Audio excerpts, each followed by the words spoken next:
The Whispering Grave of Oden Part 2. They thought it ended with the girl's disappearance. But after that night, the voice did not stop. Every few nights, someone else would hear it, soft, trembling, familiar. Sometimes it was a mother's voice calling her child from outside the window.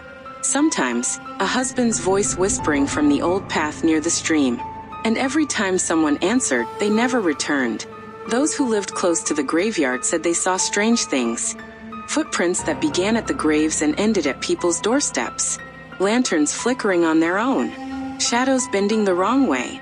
The people of Oden tried not to speak of it. But by the fourth week, the deaths were too many. The blacksmith's son heard his brother's voice call from behind the house. "Come and help me carry the wood." He followed. By morning, they found him near the graveyard, his face pale, his mouth full of dirt, as if he had tried to speak before the soil took him. Then it moved to the widow's hut. She said her husband's voice called her name 3 times before dawn. The third time, she opened the door. By sunrise, she was gone. Only her slippers remained. One turned toward the forest, one toward the graveyard. Whatever called itself her father's voice was not resting. It was learning. It began to take the shape of whoever it copied. Their tone, their breathing, even the way they laughed. At night, when the wind passed through the trees, it was hard to tell what was real and what was not. Some said they saw the girl. The same one who vanished, walking slowly along the old path, barefoot, her head tilted, as if listening to someone no one else could hear. Her lips moved, but no sound came out. And then people began to die differently.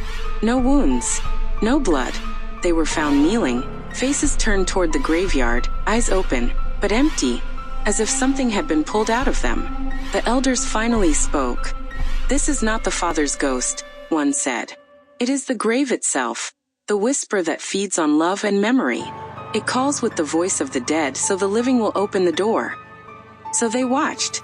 And one night, when the voice called again, a perfect imitation of the girl's father, they followed the sound. It came from the old graveyard, from the mound where the father had been buried years ago. The soil moved like it was breathing. And from it came a voice that didn't belong to any man, layered, echoing, too many tones at once.